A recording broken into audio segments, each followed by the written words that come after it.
What's the reason we love music? It's an intriguing question that may or may not be easily answered. The reasons run the gamut from we like the song or the artist, or we just need something in the background as we go about our day. Sitting stoned alone in my backyard. More than likely, however, it's because we like the song and the feelings it evokes. We like the song, so it stands to reason we like the band, and we listen to more of their work. Half undressed, just soaking up the sun.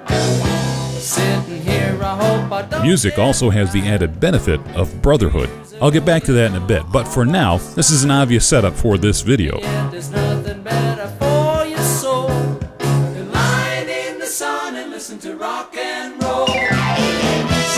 The title, What the Hell Did I Just Hear?, were the first words out of my mouth when hearing a particular group for the first time. Ain't nothing better in the world, you know, than lying in the sun with your radio. This is news from American Contemporary Radio. I'm John Bohannon in New York. Enemy rockets. In the early 70s, AM radio was the main source of music for most people. You got news and information, weather and sports, and then... That's the latest news. I'm John Bohannon in New York for American Contemporary Radio. Back to the music. A service of ABC News. WABC.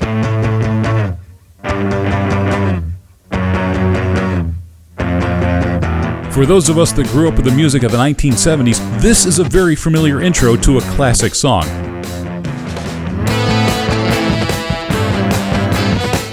"25 or 6 to 4" was released in 1970 and was the first top 5 hit for the band Chicago. The song has many key features for the time, not the least of which is the guitar solo by the late Terry Kath. But the signature sound of the song and the band is the horns. In fact, Chicago was self-proclaimed as a rock and roll band with horns. Flashing lights against the sky. There were other bands using the fusion of jazz, rock, pop, and classical with a horn section. Blood, Sweat and Tears and Chase come immediately to mind. But Chicago's complex arrangements made them stand out, which is what makes this particular group you're going to hear even more intriguing.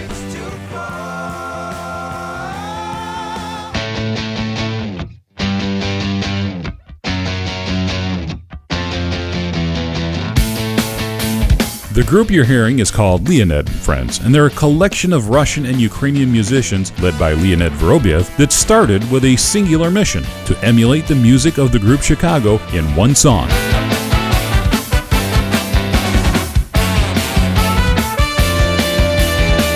Vorobyev said he loved the music of Chicago as a teenager in Russia and decided to celebrate a milestone in his life in a very particular way.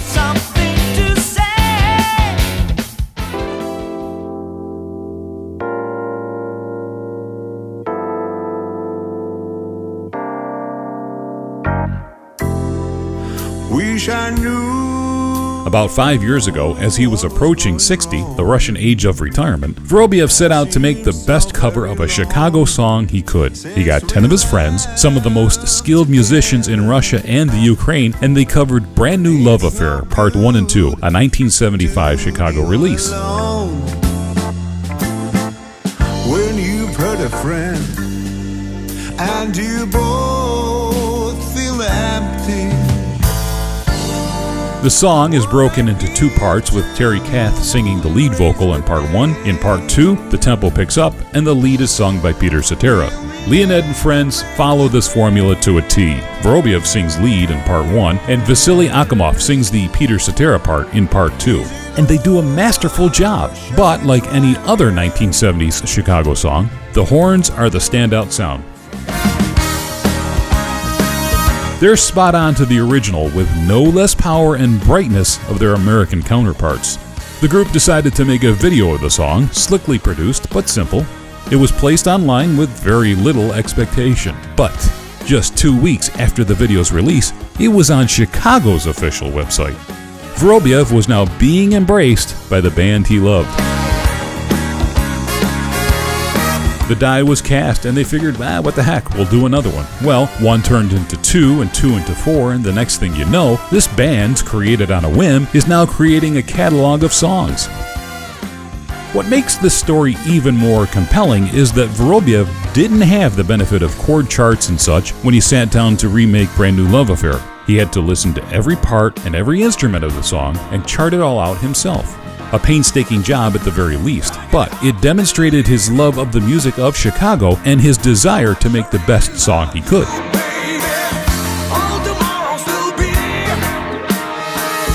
The result being not only a collection of bars and notes, but he also made sure that the little touches that take a song to the next level were also included. A lyrical nuance or reaction, an instrument flourish that was probably done on the fly in the studio. The little things in a song that give it character and soul. Vorobiev made sure to include these elements for a faithful reproduction of the original. If you listen to a group's music long enough, your ear gets trained to every little shade and corner of a song. If you leave me now. In time, you're quickly able to spot the difference in the studio version from any other version. The song or songs become part of your bloodstream, and when certain sounds aren't there or are substituted, you notice.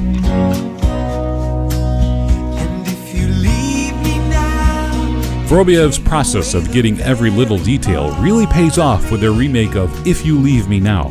This is truly one of, if not the most stunning examples of how very close to the original Chicago sound Leonid and Friends gets with their tremendous talent.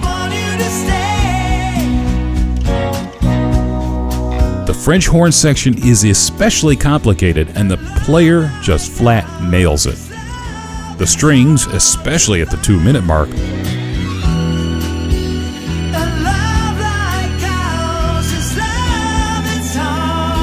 floored me with their sound and precision. This is the most faithful of all the Chicago covers that I've heard from them so far.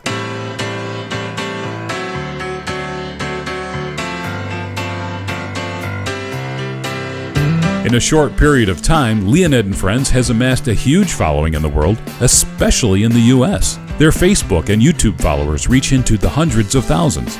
They started touring, and the turnout for them has been eye-popping. Audiences in the States have embraced them like they've never imagined. Saturday in the park, I think it was the 4th of July. Vorobiev still can't wrap his head completely around why they've been so accepted in the US, calling this moment in time very fantastic things and equating it to possibly a small touch of magic. Now, evidently in Russia, to be a cover band and sing in English, it's not a very popular thing to do. However, this later-in-life project has grown so large and amassed so many fans that those kinds of biases and constraints simply cannot be acknowledged. In true rock and roll tradition, Leonid and Friends have broken the rules of the establishment to become an international hit, a tried and true formula that has been used by many rock bands since the 1950s. Leonid and Friends have remade quite a few of Chicago's songs and have released them in 2 albums. Even their album naming process is a takeoff of the one Chicago used, using simply the band name and Roman numerals. Thus, like Chicago and Chicago 2, Chicagovich and Chicagovich 2 were born. I think it was the 4th of July.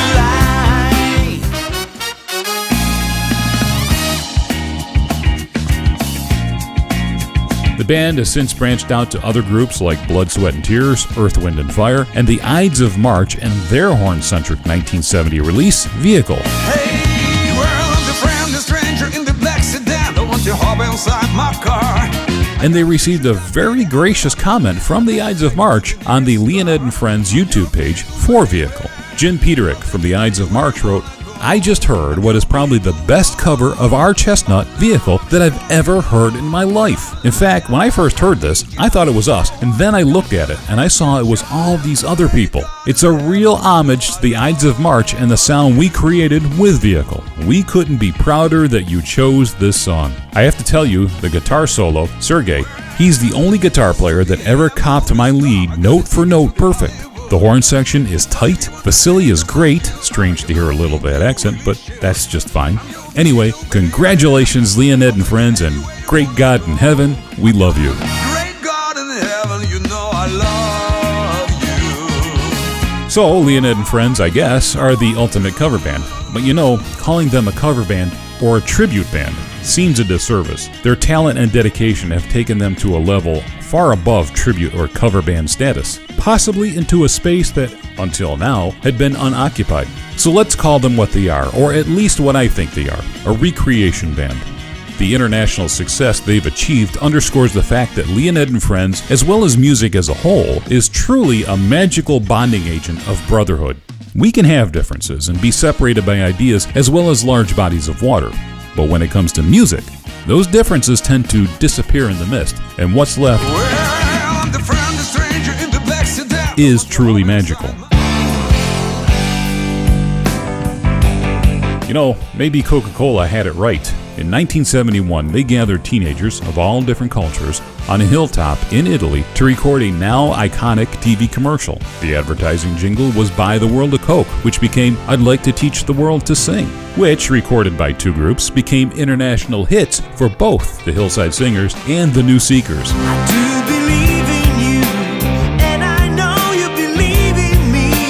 Oh, yeah. Those of us of a particular seniority know immediately what I'm talking about, and no doubt the tune is now playing in your head. Others will, more than likely, remember the song from the 2015 series finale of the TV show Mad Men. Either way, 50 years later, in a world where it has become much harder to stand out, Leonid and Friends have become a new bonding agent and possibly the new I'd Like to Teach the World to Sing. And this, I think, underscores something that Leonid and Friends and their fans bring into sharp relief. Something we tend to lose sight of from time to time.